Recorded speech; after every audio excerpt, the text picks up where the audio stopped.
سورة الكهف نور ما بين الجمعتين، لا تنسوا قراءتها كل جمعة. بارك الله فيكم. ترتيبها 18، آياتها 110. أعوذ بالله من الشيطان الرجيم. بسم الله الرحمن الرحيم. الحمد لله الذي أنزل على عبده الكتاب ولم يجعل له عوجا قيما لينذر بأسا شديدا من لدنه ويبشر المؤمنين الذين يعملون الصالحات أن لهم أجرا حسنا ماكثين فيه أبدا وينذر الذين قالوا اتخذ الله ولدا ما لهم به من علم ولا لآبائهم كبرت كلمة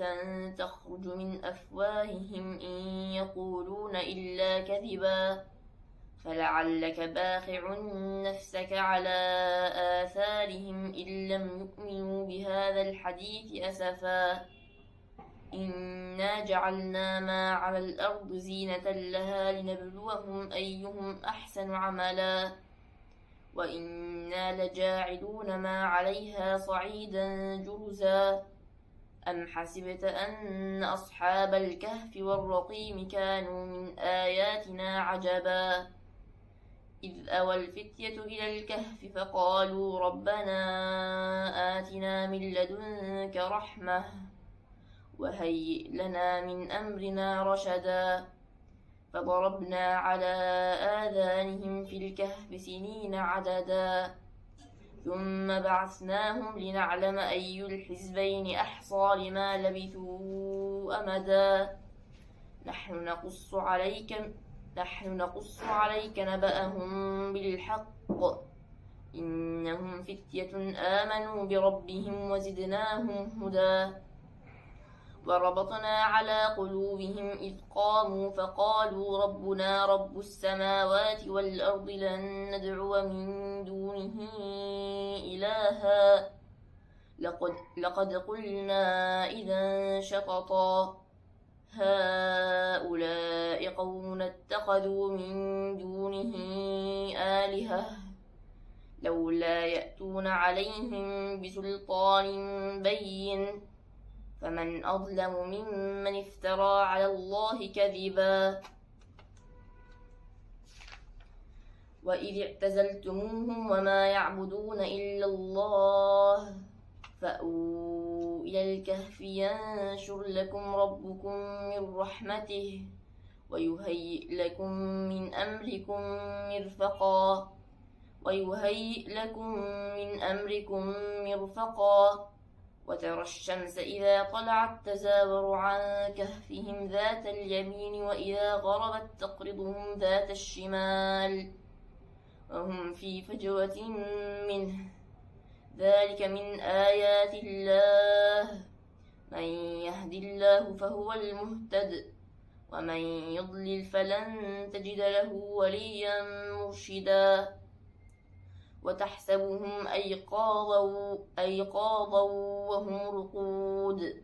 ونقلبهم ذات اليمين وذات الشمال وكلبهم باسط ذراعيه بالوصيد لو اطلعت عليهم لوليت منهم فرارا ولملئت منهم رعبا وكذلك بعثناهم ليتساءلوا بينهم قال قائل منهم كم لبثتم قالوا لبثنا يوما أو بعض يوم قالوا ربكم أعلم بما لبثتم فبعثوا أحدكم بورقكم هذه إلى المدينة فلينظر أيها أزكى طعاما فليأتكم برزق منه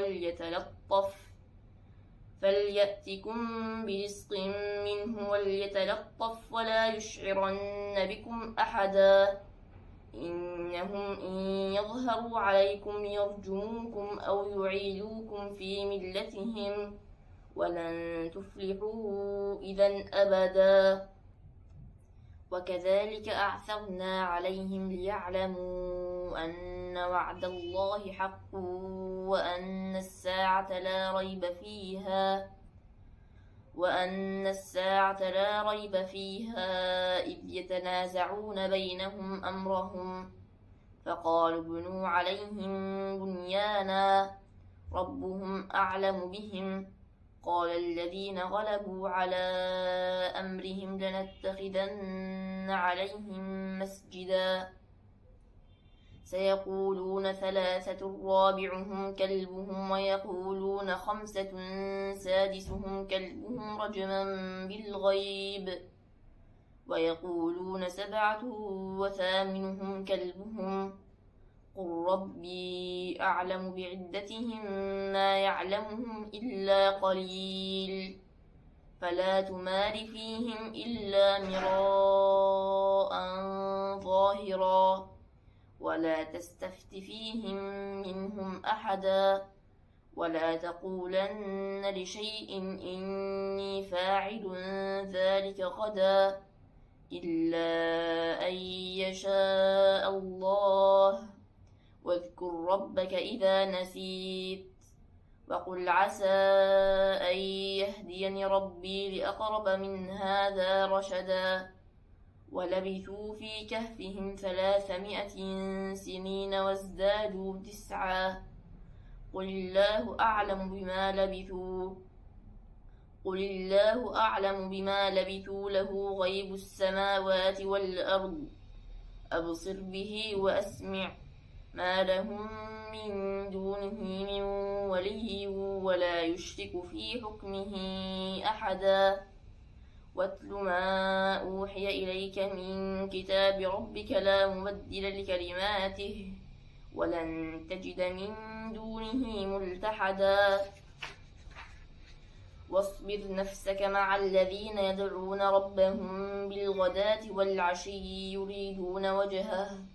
ولا تعد عيناك عنهم تريد زينة الحياة الدنيا ولا تطع من أغفلنا قلبه عن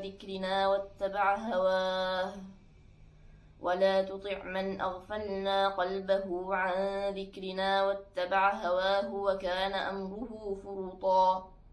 وقل الحق من ربكم فمن شاء فليؤمن ومن شاء فليكفر إنا أعتدنا للظالمين نارا أحاط بهم سرادقها وإن يستغيثوا يغاثوا بماء كالمهل يشوي الوجوه بئس الشراب وساءت مرتفقا إن الذين آمنوا وعملوا الصالحات إنا لا نضيع أجر من أحسن عملا أولئك لهم جنات عدن تجري من تحتهم الأنهار يحلون فيها من أساور من ذهب ويلبسون ثيابا خضرا من سندس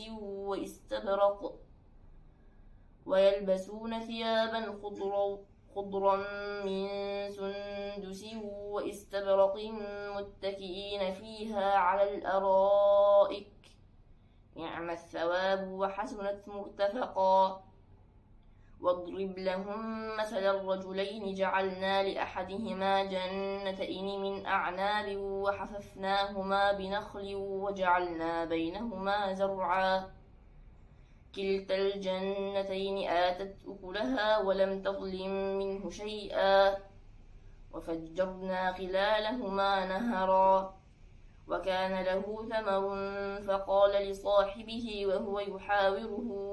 أنا أكثر منك مالا وأعز نفرا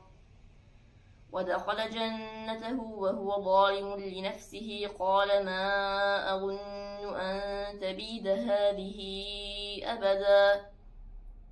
وما أظن الساعة قائمة ولئن رددت إلى ربي لأجدن خيرا منها منقلبا قال له صاحبه وهو يحاوره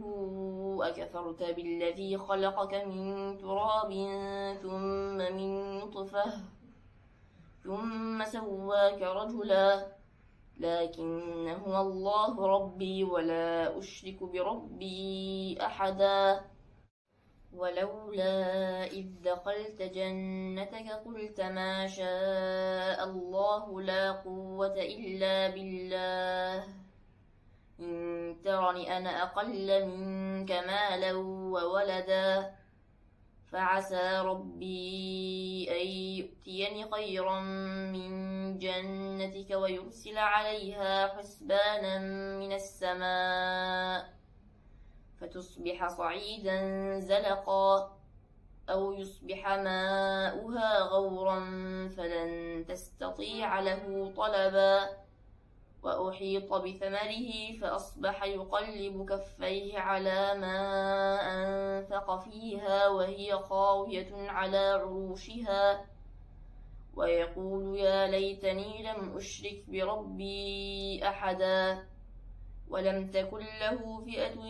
ينصرونه من دون الله وما كان منتصرا هنالك الولاية لله الحق هو خير ثوابا وخير عقبا واضرب لهم مثل الحياة الدنيا كماء إن أنزلناه من السماء فاختلط به نبات الأرض فأصبح هشيما تذروه الرياح وكان الله على كل شيء مقتدرا المال والبنون زينة الحياة الدنيا والباقيات الصالحات خير عند ربك ثوابا وخير أملا ويوم نسير الجبال وترى الأرض بارزة وحشرناهم فلم نغادر منهم أحدا وعرضوا على ربك صفا لقد جئتمونا كما خلقناكم أول مرة بل زعمتم أن لن نجعل لكم موعدا ووضع الكتاب فترى المجرمين مشفقين مما فيه ويقولون يا ويلتنا ما لهذا الكتاب لا يغادر صغيرة ولا كبيرة إلا أحصاها ووجدوا ما عملوا حاضرا ولا يظلم ربك أحدا وإذ قلنا للملائكة اسجدوا لآدم فسجدوا إلا إبليس كان من الجن ففسق عن أمر ربه أفتتخذونه وذريته أولياء من دوني وهم لكم عدو بئس للظالمين بدلا ما أشهدتهم خلق السماوات والأرض ولا خلق أنفسهم وما كنت متخذ المضلين عبدا ويوم يقول نادوا شركائي الذين زعمتم فدعوهم فلم يستجيبوا لهم وجعلنا بينهم موبقا ورأى المجرمون النار فظنوا أنهم واقعوها ولم يجدوا عنها مصرفا ولقد صرفنا في هذا القرآن للناس من كل مثل وكان الإنسان أكثر شيء جدلا وما منع الناس أن يؤمنوا إذ جاءهم الهدى ويستغفروا ربهم إلا أن تأتيهم سنة الأولين أو يأتيهم العذاب قبلا وما نرسل المرسلين إلا مبشرين ومنذرين ويجادل الذين كفروا بالباطل ليدحضوا به الحق واتخذوا آياتي وما أنذروا هزوا ومن أظلم ممن ذكر بآيات ربه فأعرض عنها ونسي ما قدمت يداه إنا جعلنا على قلوبهم أكنة أن يفقهوه وفي آذانهم وقرا وإن تدعهم إلى الهدى فلن يهتدوا إذا أبدا وربك الغفور ذو الرحمة لو يؤاخذهم بما كسبوا لعجل لهم العذاب بل لهم موعد لن يجدوا من دونه موئلا وتلك القرى أهلكناهم لما ظلموا وجعلنا لمهلكهم موعدا وإذ قال موسى لفتاه لا أبرح حتى أبلغ مجمع البحرين أو أمضي حقبا فلما بلغا مجمع بينهما نسيا حوتهما فاتخذ سبيله في البحر سربا فلما جاوزا قال لفتاه آتنا غداءنا لقد لقينا من سفرنا هذا نصبا قال أرأيت إذ أوينا إلى الصخرة فإني نسيت الحوت وما أنسانيه إلا الشيطان أن أذكره واتخذ سبيله في البحر عجبا قال ذلك ما كنا نبغ فارتدا على آثارهما قصصا فوجدا عبدا من عبادنا آتيناه رحمة من عندنا وعلمناه من لدنا علما قال له موسى هل أتبعك على أن تعلمني مما علمت رشدا قال له موسى هل أتبعك على أن تعلمني مما علمت رشدا قال إنك لن تستطيع معي صبرا قال له موسى هل أتبعك على أن تعلمني مما علمت رشدا قال إنك لن تستطيع معي صبرا وكيف تصبر على ما لم تحط به خبرا قال ستجدني إن شاء الله صابرا ولا أعصي لك أمرا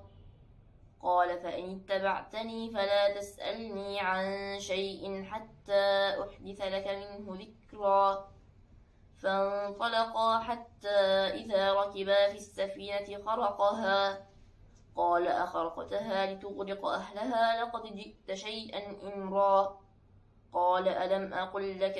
قال ألم أقل إنك لن تستطيع معي صبرا قال لا تؤاخذني بما نسيت ولا ترهقني من أمري عسرا فانطلقا حتى إذا لقيا غلاما فقتله قال أقتلت نفسا زكية بغير نفس لقد جئت شيئا نكرا قال ألم أقل لك إنك لن تستطيع معي صبرا قال إن سألتك عن شيء بعدها فلا تصاحبني قد بلغت من لدني عذرا فانطلقا حتى إذا أتيا أهل قرية استطعما أهلها فأبوا أن يضيفوهما فوجدا فيها جدارا يريد أن ينقض فأقامه قال لو شئت لاتخذت عليه أجرا قال هذا فراق بيني وبينك سأنبئك بتأويل ما لم تستطع عليه صبرا أما السفينة فكانت لمساكين يعملون في البحر فأردت أن أعيبها وكان وراءهم ملك يأخذ كل سفينة غصبا وأما الغلام فكان أبواه مؤمنين فخشينا أن يرهقهما طغيانا وكفرا فأردنا أن يبدلهما ربهما خيرا منه زكاة وأقرب رحما وأما الجدار فكان لغلامين يتيمين في المدينة وكان تحته كنز لهما وكان أبوهما صالحا فأراد ربك أن يبلغا أشدهما ويستخرجا كنزهما رحمة من ربك وما فعلته عن أمري ذلك تأويل ما لم تستطع عليه صبرا ويسألونك عن ذي القرنين قل سأتلو عليكم منه ذكرا إنا مكنا له في الأرض وآتيناه من كل شيء سببا فأتبع سببا حتى إذا بلغ مغرب الشمس وجدها تغرب في عين حمئة ووجد عندها قوما قلنا يا ذا القرنين إما أن تعذب وإما أن تتخذ فيهم حسنا قال أما من ظلم فسوف نعذبه ثم يرد إلى ربه فيعذبه عذابا نكرا وأما من آمن وعمل صالحا فله جزاء الحسنى وسنقول له من أمرنا يسرا ثم أتبع سببا حتى إذا بلغ مطلع الشمس وجدها تطلع على قوم لم نجعل لهم من دونها سترا كذلك وقد أحطنا بما لديه خبرا ثم أتبع سببا حتى إذا بلغ بين السدين وجد من دونهما قوما لا يكادون يفقهون قولا قالوا يا ذا القرنين إن يأجوج ومأجوج مفسدون في الأرض فهل نجعل لك خرجا على أن تجعل بيننا وبينهم سدا قال ما مكني فيه ربي خير فأعينوني بقوة أجعل بينكم وبينهم ردما آتوني زبر الحديد حتى إذا ساوى بين الصدفين قال انفخوا حتى إذا جعله نارا قال آتوني أفرغ عليه قطرا فما استطاعوا أن يظهروه وما استطاعوا له نقبا قال هذا رحمة من ربي فإذا جاء وعد ربي جعله دكاء وكان وعد ربي حقا وتركنا بعضهم يومئذ يموج في بعض ونفخ في الصور فجمعناهم جمعا وعرضنا جهنم يومئذ للكافرين عرضا الذين كانت أعينهم في غطاء عن ذكري وكانوا لا يستطيعون سمعا أفحسب الذين كفروا أن يتخذوا عبادي من دوني أولياء إنا أعتدنا جهنم للكافرين نزلا أفحسب الذين كفروا أن يتخذوا عبادي من دوني أولياء إنا أعتدنا جهنم للكافرين نزلا قل هل ننبئكم بالأخسرين أعمالا الذين ضل سعيهم في الحياة الدنيا وهم يحسبون أنهم يحسنون صنعا أولئك الذين كفروا بآيات ربهم ولقائه فحبطت أعمالهم فلا نقيم لهم يوم القيامة وزنا ذلك جزاؤهم جهنم بما كفروا واتخذوا آياتي ورسلي هزوا إن الذين آمنوا وعملوا الصالحات كانت لهم جنات الفردوس نزلا خالدين فيها لا يبغون عنها حولا قل لو كان البحر مدادا لكلمات ربي لنفد البحر قبل أن تنفد كلمات ربي ولو جئنا بمثله مددا قل إنما أنا بشر مثلكم يوحى إلي أنما إلهكم إله واحد فمن كان يرجو لقاء ربه فليعمل عملا صالحا ولا يشرك بعبادة ربه أحدا. سورة ياسين ترتيبها 36 آياتها 83. أعوذ بالله من الشيطان الرجيم. بسم الله الرحمن الرحيم. ياسين والقرآن الحكيم إنك لمن المرسلين على صراط مستقيم تنزيل العزيز الرحيم لتنذر قوما ما أنذر آباؤهم فهم غافلون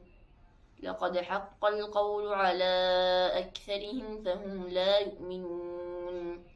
إنا جعلنا في أعناقهم أغلالا فهي إلى الأذقان فهم مقمحون وجعلنا من بين أيديهم سدا ومن خلفهم سدا فأغشيناهم فهم لا يبصرون وسواء عليهم أأنذرتهم أم لم تنذرهم لا يؤمنون إنما تنذر من اتبع الذكر وخشي الرحمن بالغيب فبشره بمغفرة وأجر كريم إنا نحن نحيي الموتى ونكتب ما قدموا وآثارهم وكل شيء أحصيناه في إمام مبين واضرب لهم مثلا أصحاب القرية إذ جاءها المرسلون إذ أرسلنا إليهم 2 فكذبوهما فعززنا بثالث فقالوا إنا إليكم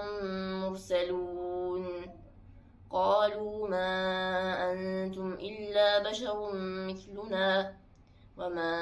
أنزل الرحمن من شيء إن أنتم إلا تكذبون قالوا ربنا يعلم إنا إليكم لمرسلون وما علينا إلا البلاغ المبين قالوا إنا تطيرنا بكم لئن لم تنتهوا لنرجمنكم وليمسنكم منا عذاب أليم قالوا طائركم معكم أئن ذكرتم بل أنتم قوم مسرفون وجاء من أقصى المدينة رجل يسعى قال يا قوم اتبعوا المرسلين اتبعوا من لا يسألكم أجرا وهم مهتدون وما لي لا أعبد الذي فطرني وإليه ترجعون أأتخذ من دونه آلهة إن يردني الرحمن بضر لا تغن عني شفاعتهم شيئا ولا ينقذون إني إذا لفي ضلال مبين إني آمنت بربكم فاسمعون قيل ادخل الجنة قال يا ليت قومي يعلمون بما غفر لي ربي وجعلني من المكرمين وما أنزلنا على قومه من بعده من جند من السماء وما كنا منزلين إن كانت إلا صيحة واحدة فإذا هم خامدون يا حسرة على العباد ما يأتيهم من رسول إلا كانوا به يستهزئون ألم يروا كم أهلكنا قبلهم من القرون أنهم إليهم لا يرجعون وإن كل لما جميع لدينا محضرون وآية لهم الأرض الميتة أحييناها وأخرجنا منها حبا فمنه يأكلون وجعلنا فيها جنات من نخيل وأعناب وفجرنا فيها من العيون ليأكلوا من ثمره وما عملته أيديهم أفلا يشكرون سبحان الذي خلق الأزواج كلها مما تنبت الأرض ومن أنفسهم ومما لا يعلمون وآية لهم الليل نسلخ منه النهار فإذا هم مظلمون والشمس تجري لمستقر لها ذلك تقدير العزيز العليم والقمر قدرناه منازل حتى عاد كالعرجون القديم لا الشمس ينبغي لها أن تدرك القمر ولا الليل سابق النهار وكل في فلك يسبحون وآية لهم أنا حملنا ذريتهم في الفلك المشحون وخلقنا لهم من مثله ما يركبون وإن نشأ نغرقهم فلا صريخ لهم ولا هم ينقذون إلا رحمة منا ومتاعا إلى حين وإذا قيل لهم اتقوا ما بين أيديكم وما خلفكم لعلكم ترحمون وما تأتيهم من آية من آيات ربهم إلا كانوا عنها معرضين وإذا قيل لهم أنفقوا مما رزقكم الله قال الذين كفروا للذين آمنوا أنطعم من لو يشاء الله أطعمه إن أنتم إلا في ضلال مبين ويقولون متى هذا الوعد إن كنتم صادقين ما ينظرون إلا صيحة واحدة تأخذهم وهم يخصمون فلا يستطيعون توصية ولا إلى أهلهم يرجعون ونفخ في الصور فإذا هم من الأجداث إلى ربهم ينسلون قالوا يا ويلنا من بعثنا من مرقدنا هذا ما وعد الرحمن وصدق المرسلون إن كانت إلا صيحة واحدة فإذا هم جميع لدينا محضرون فاليوم لا تظلم نفس شيئا ولا تجزون إلا ما كنتم تعملون إن أصحاب الجنة اليوم في شغل فاكهون هم وأزواجهم في ظلال على الأرائك متكئون لهم فيها فاكهة ولهم ما يدعون سلام قولا من رب رحيم وامتازوا اليوم أيها المجرمون ألم أعهد إليكم يا بني آدم ألا تعبدوا الشيطان إنه لكم عدو مبين وأن اعبدوني هذا صراط مستقيم ولقد أضل منكم جبلا كثيرا أفلم تكونوا تعقلون هذه جهنم التي كنتم توعدون اصلوها اليوم بما كنتم تكفرون اليوم نختم على أفواههم وتكلمنا أيديهم وتشهد أرجلهم بما كانوا يكسبون ولو نشاء لطمسنا على أعينهم فاستبقوا الصراط فأنى يبصرون ولو نشاء لمسخناهم على مكانتهم فما استطاعوا مضيا ولا يرجعون ومن نعمره ننكسه في الخلق أفلا يعقلون وما علمناه الشعر وما ينبغي له إن هو إلا ذكر وقرآن مبين لينذر من كان حيا ويحق القول على الكافرين أولم يروا أنا خلقنا لهم مما عملت أيدينا أنعاما فهم لها مالكون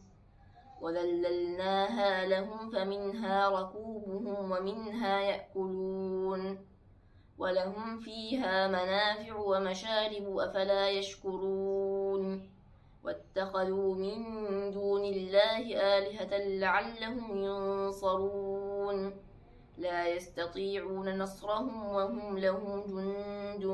محضرون فلا يحزنك قولهم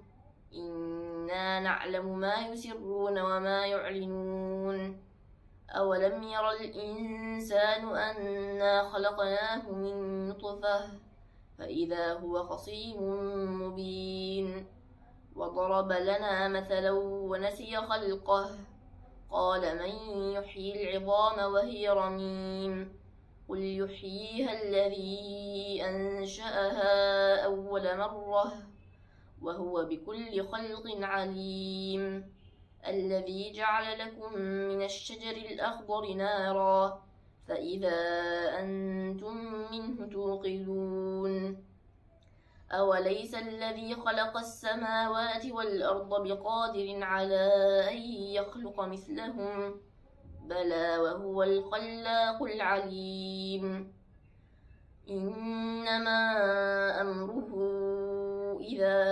أراد شيئا أن يقول له كن فيكون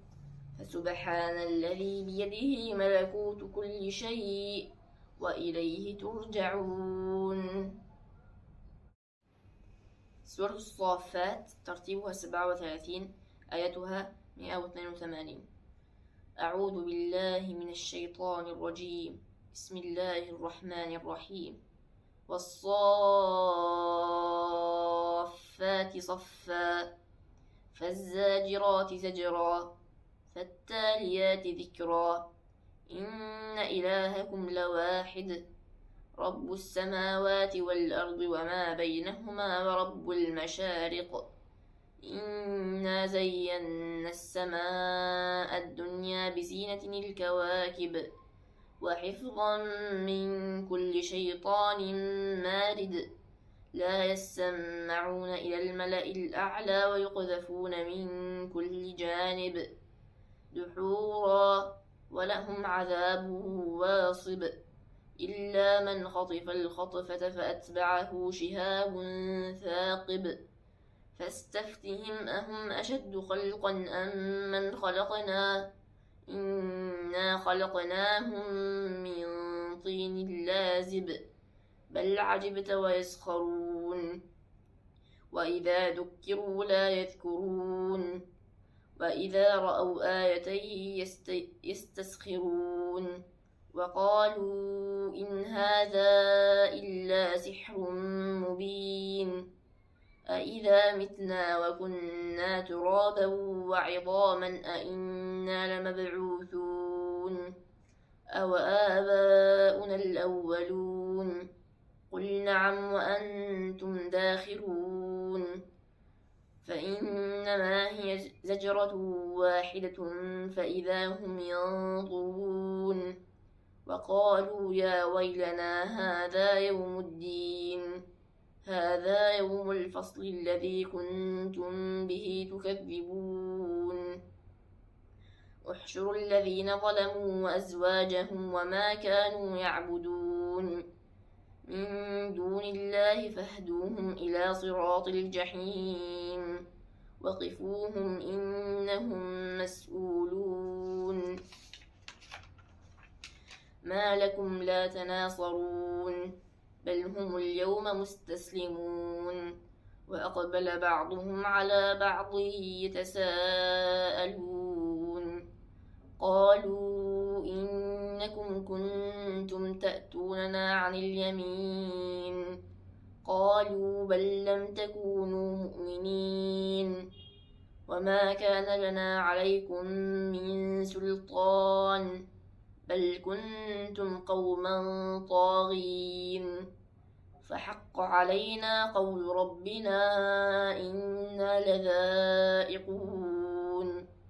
فأغويناكم إنا كنا غاوين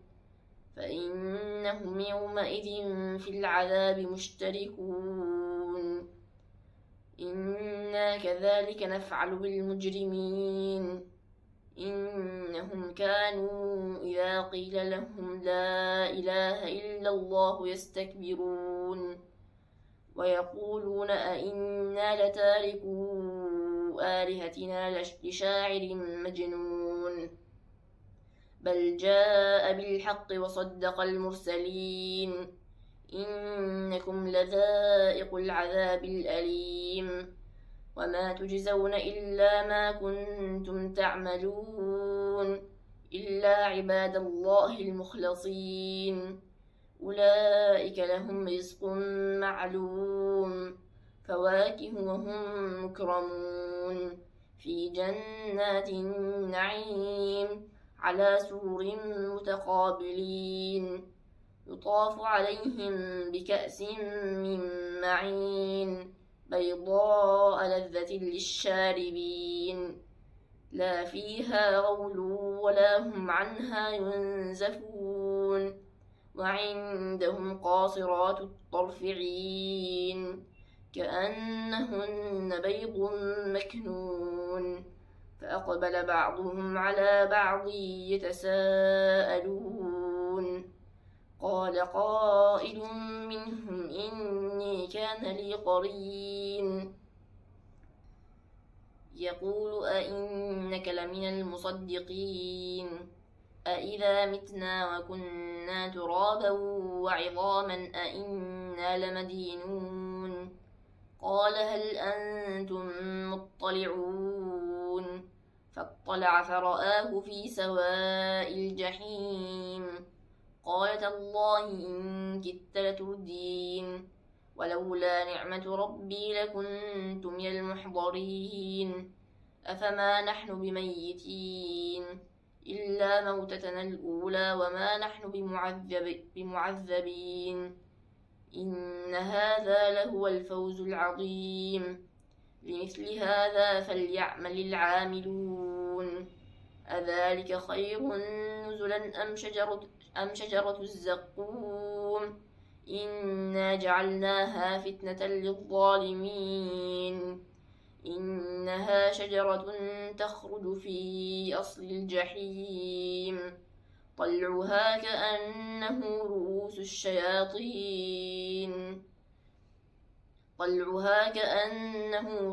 الشياطين فإنهم لآكلون منها فمالئون منها البطون ثم إن لهم عليها لشوبا من حميم ثم إن مرجعهم لإلى الجحيم إنهم ألفوا آباءهم ضالين فهم على آثارهم يهرعون ولقد ضل قبلهم أكثر الأولين ولقد أرسلنا فيهم منذرين فانظر كيف كان عاقبة المنذرين إلا عباد الله المخلصين ولقد نادانا نوح فلنعم المجيبون ونجيناه وأهله من الكرب العظيم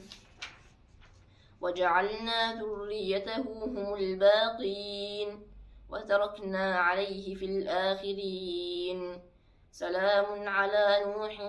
في العالمين إنا كذلك نجزي المحسنين إنه من عبادنا المؤمنين ثم أغرقنا الآخرين وإن من شيعته لإبراهيم إذ جاء ربه بقلب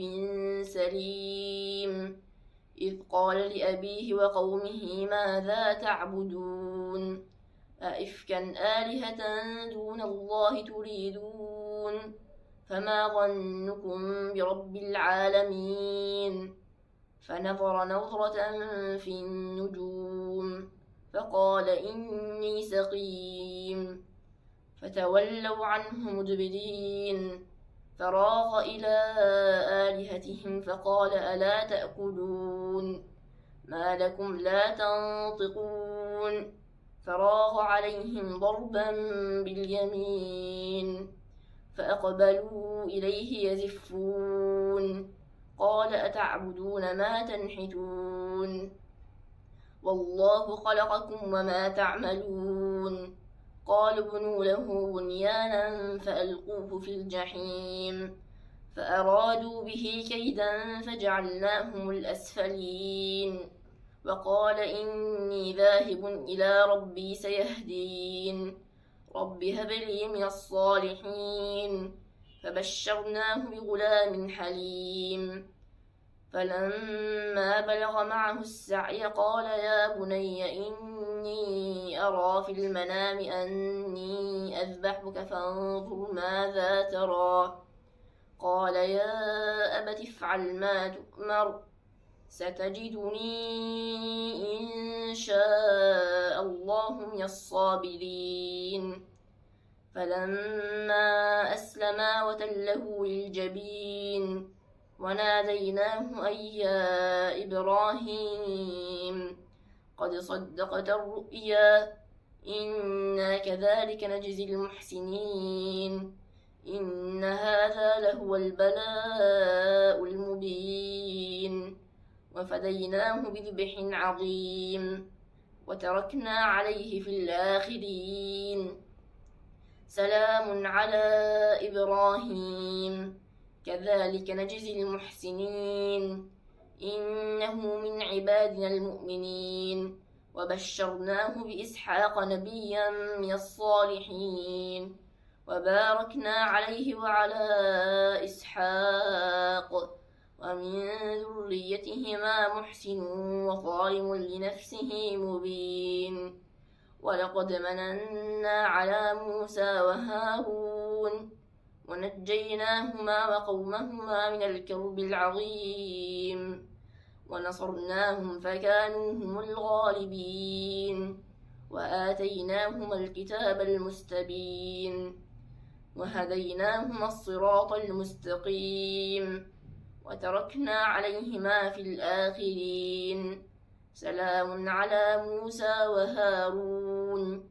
إنا كذلك نجزي المحسنين إنهما من عبادنا المؤمنين وإن إلياس لمن المرسلين إذ قال لقومه ألا تتقون أتدعون بعلا وتذرون أحسن الخالقين الله ربكم ورب آبائكم الأولين فكذبوه فإنهم لمحضرون إلا عباد الله المخلصين وتركنا عليه في الآخرين سلام على الياسين إنا كذلك نجزي المحسنين إنه من عبادنا المؤمنين وإن لوطا لمن المرسلين إذ نجيناه وأهله أجمعين إلا عجوزا في الغابرين ثم دمرنا الآخرين وإنكم لتمرون عليهم مصبحين وبالليل أفلا تعقلون وإن يونس لمن المرسلين إذ أبق إلى الفلك المشحون فساهم فكان من المدحضين فالتقمه الحوت وهو مليم فلولا أنه كان من المسبحين للبث في بطنه إلى يوم يبعثون فنبذناه بالعراء وهو سقيم وأنبتنا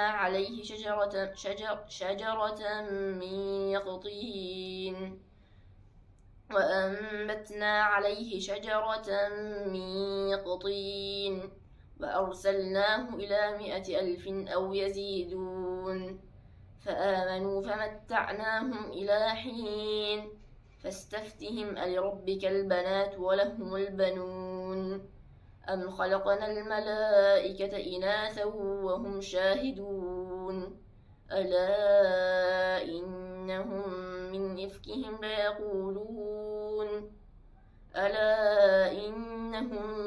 إفكهم ليقولون ولد الله وإنهم لكاذبون أصطفى البنات على البنين ما لكم كيف تحكمون أفلا تذكرون أم لكم سلطان مبين فأتوا بكتابكم إن كنتم صادقين وجعلوا بينه وبين الجنة نسبا ولقد علمت الجنة إنهم لمحضرون سبحان الله عما يصفون إلا عباد الله المخلصين فإنكم وما تعبدون ما أنتم عليه بفاتنين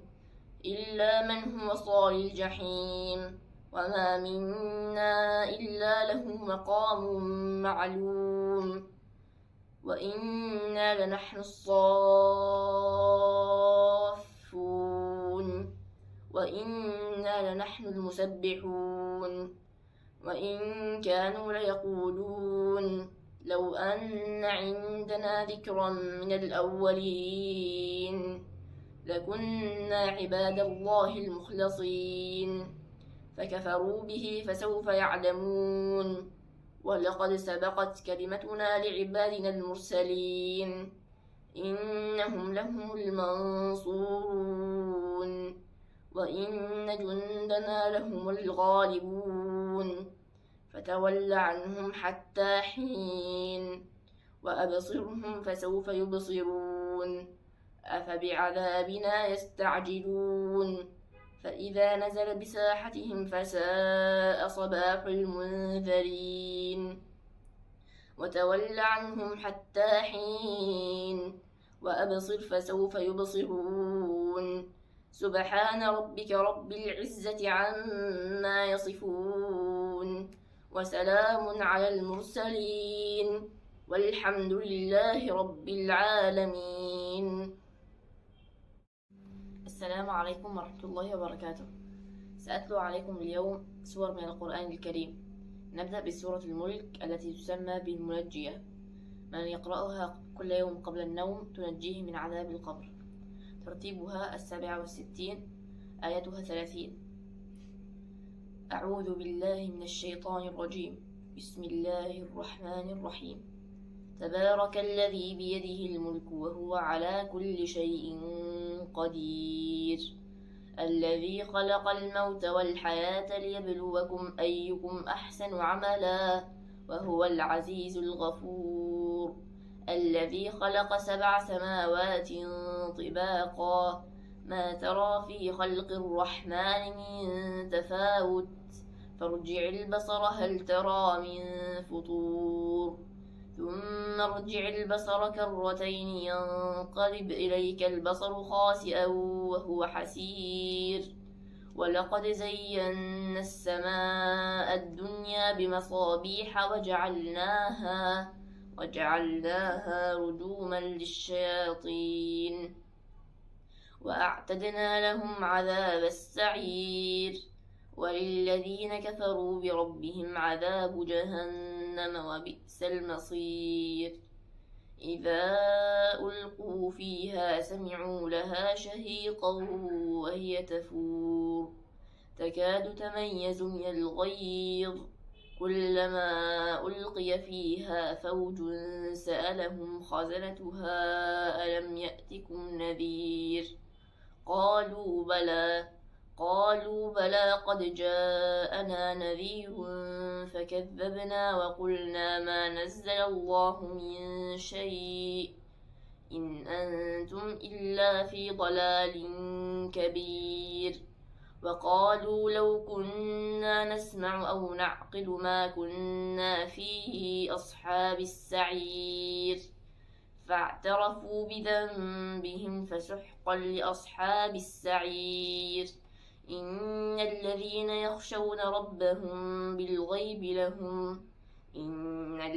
يخشون ربهم بالغيب لهم مغفرة وأجر كبير وأسروا قولكم أو جهروا به إنه عليم بذات الصدور ألا يعلم من خلق وهو اللطيف الخبير هو الذي جعل لكم الأرض ذلولا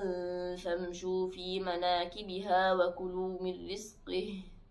وإليه النشور أأمنتم من في السماء أن يخسف بكم الأرض فإذا هي تمور أم أمنتم من في السماء أن يرسل عليكم حاصبا فستعلمون كيف نذير ولقد كذب الذين من قبلهم فكيف كان نكير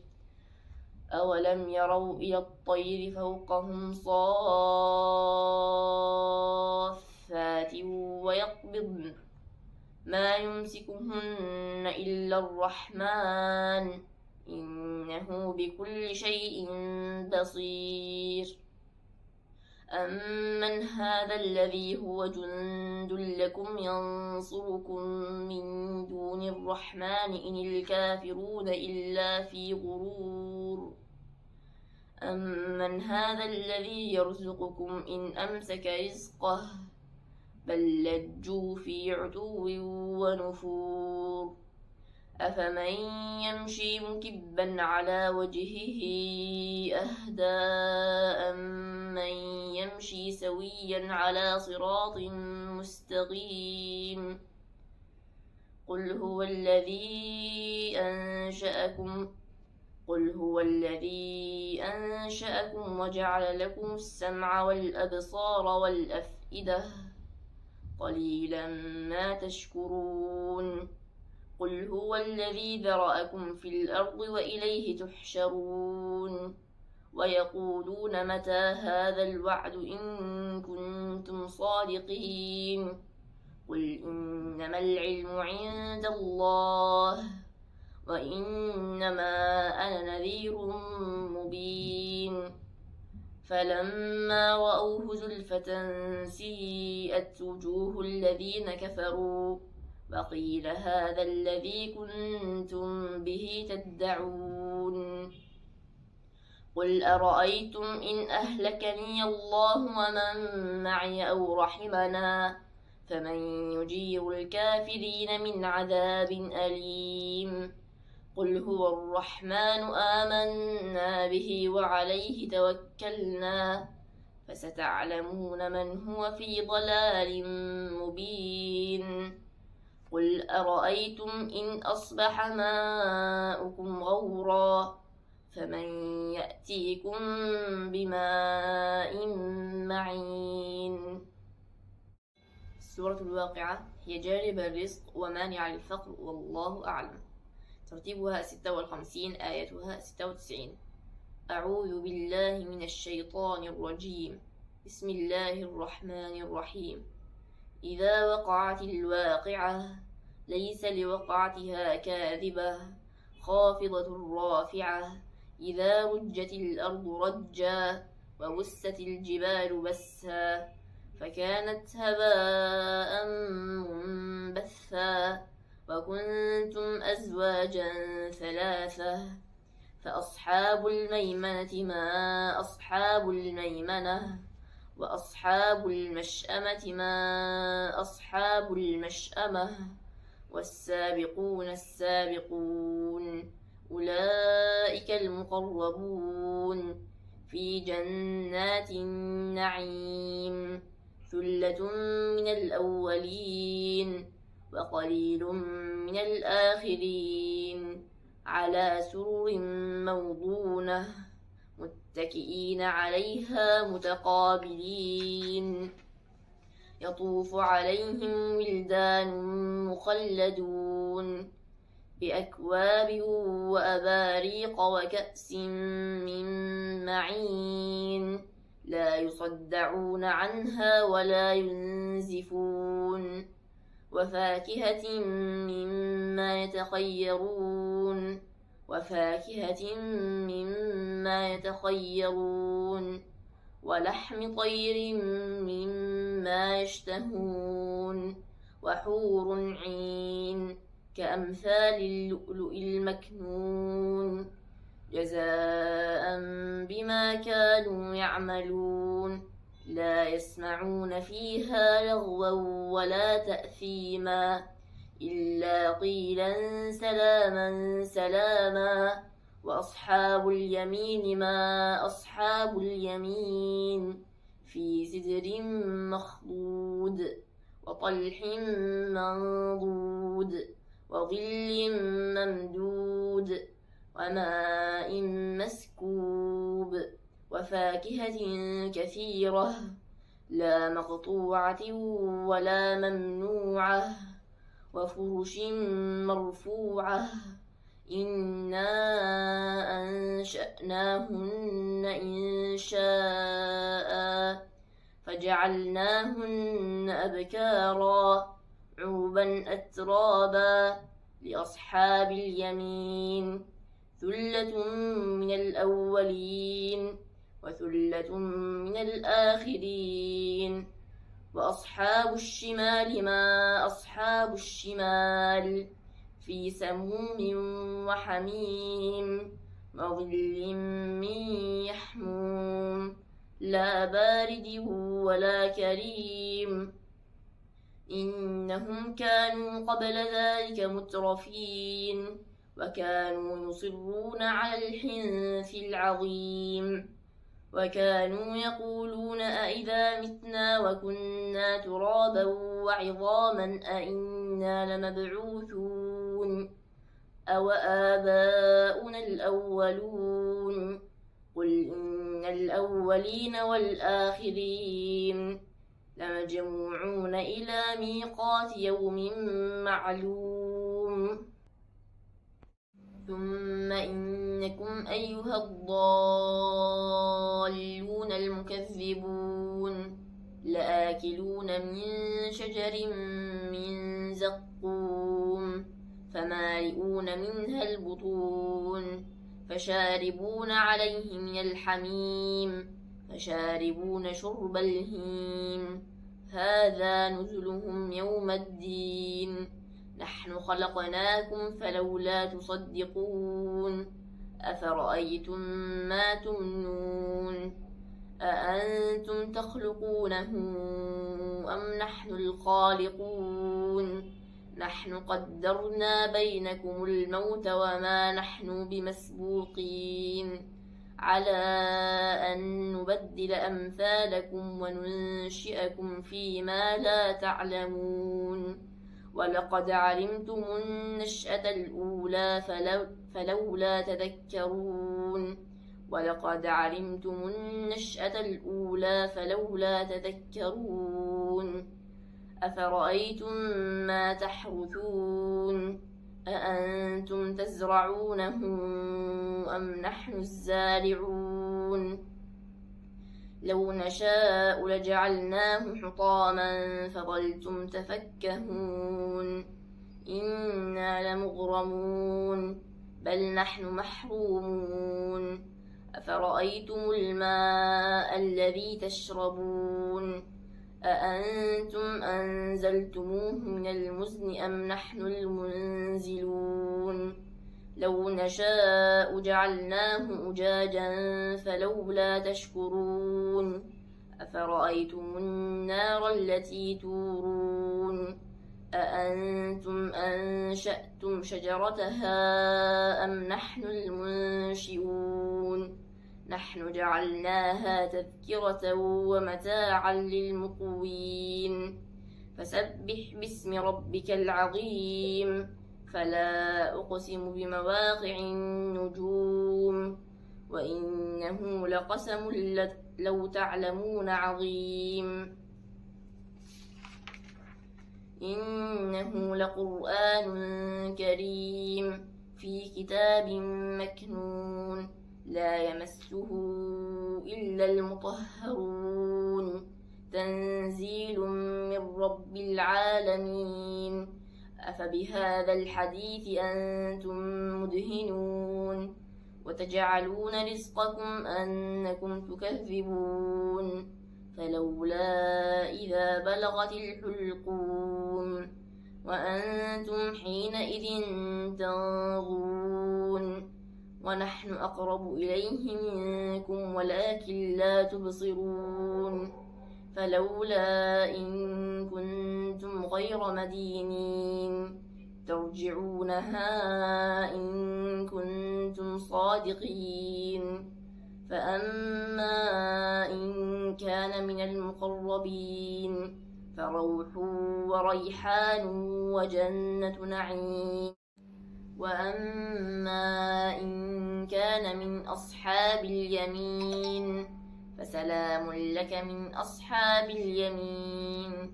وأما إن كان من المكذبين الضالين فنزل من حميم وتصلية جحيم. إن هذا لهو حق اليقين. فسبح باسم ربك العظيم.